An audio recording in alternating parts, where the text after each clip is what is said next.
Sinubukan ko namang gumawa ng masarap na puto bumbong. Adi masarap.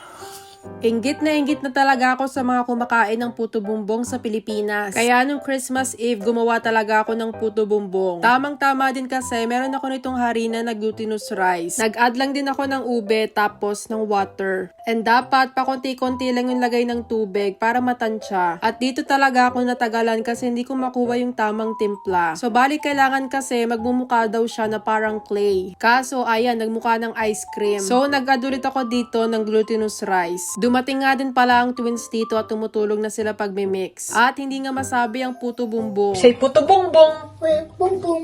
Nakailang add ako dito ng glutinous rice flour. At finally, ito nga at tama na to siguro. Dahil mukha na nga siyang play-doh. After naman ito, kailangan naman natin siyang i-grate. So, itong ad-ara na to na lang yung gagamitin ko. Para hindi na masyadong makalat. And kailangan nga lang natin tong i-grate dito hanggang maubos. And yung purpose nito is para maging ganito yung texture. Diba? Napapanood ko lang to before pag bumibili ako ng puto bumbong. Finally, ito na nga at kailangan ko naman tong ilipat dito sa bowl. And para maluto to, kailangan naman natin ng foil. So, bali ginupit ko lang to na mga square. And then, kinuha ko na din itong aking star margarine. And nagpahid lang ako dito sa mga ginupit kong foil kanina. So, yung traditional way is yung mga bamboo, diba? Pero dahil wala naman akong bamboo dito, ito na lang yung gagamitin ko. Pagkalagay sa gitna, tinutupi ko nga pala yung dalawang sides. And dapat maging ganyan yung mga itsura nila. Mukhang madami-daming ang puto bumbong itong maluluto ko dahil sa kaka-add ko ng harina kanina. Nandito na naman nga itong si Charlie at tutulong daw siya. Tuwang-tuwa kasi siya sa pagpahid itong margarine. And finally, ito na nga lahat at kailangan naman natin tong steam. Kinuha ko na nga itong steamer para ilalagay ko na lang siya dun sa kumukulong water. And diba, saktong-sakto lang itong nagawa ko kasi kasya lang dito. And i-steam lang natin to for 12 to 15 minutes. So siguro depende na din sa size ng ginawa nyo. Napansin ko habang naluluto siya, nagda-dark yung color. So light pala talaga siya sa una. Ang twins busy dito sa sala, tingnan nyo naman. Chinek kasi nila dito yung mga presents, which is for sure napanood yun na kahapon. After 12 minutes, ito at luto na yung aming puto bumbong. Dinouble check ko din kung luto na ba talaga. At perfect na nga yung pagkakaluto. Pinatay ko na yung apoy tapos kailangan ko namang ilipat tong mga to. Medyo pinalami ko din muna ng konti para hindi naman ako mapaso.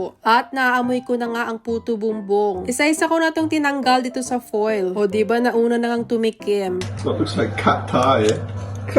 Ugh.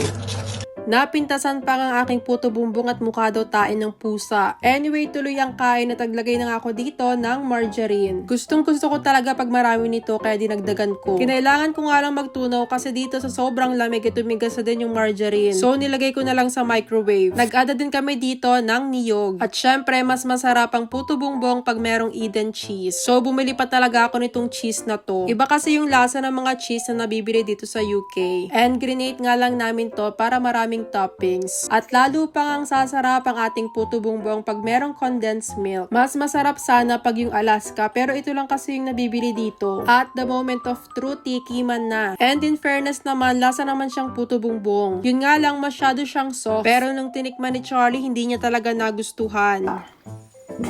Adi masarap.